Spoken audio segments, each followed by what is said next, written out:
Beastars. Mungkin bagi kalian yang udah sering nonton pembahasan anime gue, pasti kalian akan tahu kalau gue itu nggak terlalu suka dengan anime yang dibuat dengan CGI atau lebih tepatnya 3D.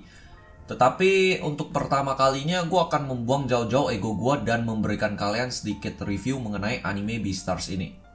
Halo semua, kembali lagi bersama gue Lenwa and welcome back to my video. Jujur saja pada awalnya gue nggak pernah kepikiran ya untuk nonton anime ini, karena gue kira anime ini hanya anime yang menceritakan tentang kehidupan dunia hewan yang menurut gue itu biasa aja dan mungkin akan membosankan dan membuang-buang waktu. Tetapi setelah gue luangkan waktu gue untuk menyelesaikan animenya, gue tetap merasa kecewa. Kecewa bukan terhadap animenya, tetapi kecewa dengan diri gue sendiri. Kenapa sebelum gue menonton anime yang bagus ini, gue ngejudge animenya dulu. Dari sini gue kecewa mempunyai cara berpikir yang sama dengan beberapa hewan herbivora yang ada di dalam animenya. Dimana kebanyakan hewan herbivora di anime ini selalu memiliki pandangan buruk terhadap hewan karnivora sebelum mengenal mereka lebih dalam ataupun berteman. Sedikit informasi juga, hewan herbivora di sini takut dengan mereka. Itu karena di dunia mereka itu ada peraturan ya, dimana hewan karnivora itu tidak boleh memakan daging, dan kalaupun mereka itu mau memakan daging, mereka harus ke pasar gelap dan membeli daging dari hewan yang sudah meninggal dan mendonasikan dagingnya di sana. Beberapa hewan herbivora itu adalah kata-kata yang gue pilih sendiri dan cerna dulu sebelum gue suarakan di video gue. Kenapa gue harus memilih kata beberapa sebelum mengucapkan ras herbivora atau hewan herbivora? Menurut gue anime ini sangat related banget di real life kita, dimana yang kita sebut atau kenal yaitu rasisme. Oke, jadi kalian berpikir diskriminasi di dalam anime ini hanya berlaku antara ras herbivora dengan ras karnivora? Maka kalau kalian berpikir seperti itu, kalian tuh salah besar ya. Akan kuulangi lagi deh, kata-kata yang kuucapkan itu adalah beberapa hewan herbivora. Ya, betul sekali. Seperti dunia asli yang kita hidupi sekarang, diskriminasi atau rasisme itu tidak memandang bulu. Di dalam animenya kita bisa melihat Haru sang kelinci yang sering dibully oleh hewan herbivora lainnya, seperti contohnya kelinci Harlequin di animenya yang memandang rendah jenis kelinci si Haru. Moral dan feel yang paling gue dapat dari anime ini ada di episode terakhir Beastars di season 2-nya. Di awal episode terakhir dari Beastars season 2 ini, kita diberikan scene yang sedih, di mana salah satu pengawal setia yang sangat dekat dengan Louis, yaitu Ibuki, yang mati ditembak oleh salah satu anggota Shishigumi. Buat temen-temen yang udah nonton sampai akhir tapi kurang mengerti kenapa Ibuki melakukan semua itu, maka gua akan jelaskan sedikit kepada kalian.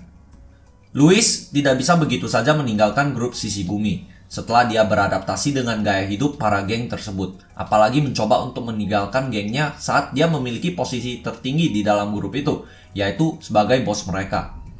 Para anggota geng pasti tidak akan bisa membiarkan Louis keluar dari sana dengan bebas, karena dia sudah tahu terlalu banyak mengenai dunia pasar gelap. Dan biasanya meninggalkan geng itu adalah pengkhianatan bagi anggota geng, karena bergabung dengan geng itu adalah komitmen hidup untuk geng tersebut. Bahkan ada pepatah yang mengucapkan bahwa salah satu caranya untuk keluar dari geng adalah dengan pergi dengan kantong mayat. Ibuki di sini tahu sebagai singa bahwa dia akan segera mati. Ini gua kutip dari manga karena dituliskan bahwa kucing besar tahu kapan mereka akan mati di akhir hidup mereka. Dan di sini Ibuki sangat menyayangi Louis. Bahkan Louis sudah dianggap seperti anaknya sendiri, sehingga dia menggunakan hidupnya sebagai pengorbanan untuk membebaskannya dari gaya hidup geng yang dia tidak senangi. Tanpa Ibuki di sana setelah kematiannya, dia tahu Louis pasti akan mati pada akhirnya. Dia tahu bahwa Louis itu sudah berusaha semaksimal mungkin untuk melebihi batas tubuhnya dengan memakan daging yang bahkan tubuhnya tidak dapat terima dan pada akhirnya akan kelaparan. Tanpa Ibuki yang hanya satu-satunya mengetahui hal ini dan selalu membelikannya makanan, dia bisa dipastikan cepat atau lambat akan mati atau diterkam oleh anggota Shishigumi lainnya.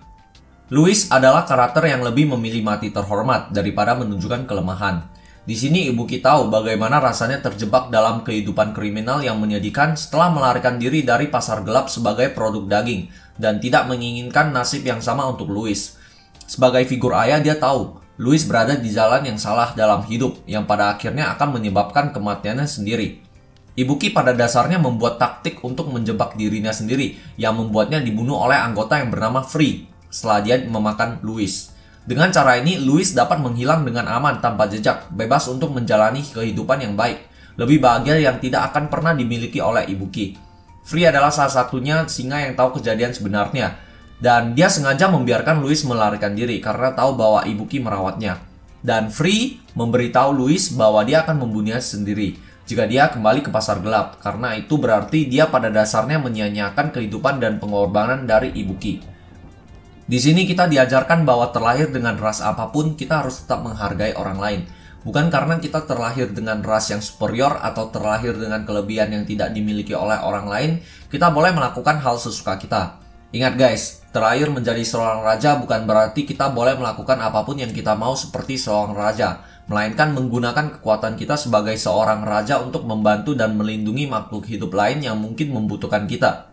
Hal terakhir yang bisa gue sampaikan dari anime ini adalah anime ini juga mencoba untuk mengubah kalian menjadi orang yang lebih baik.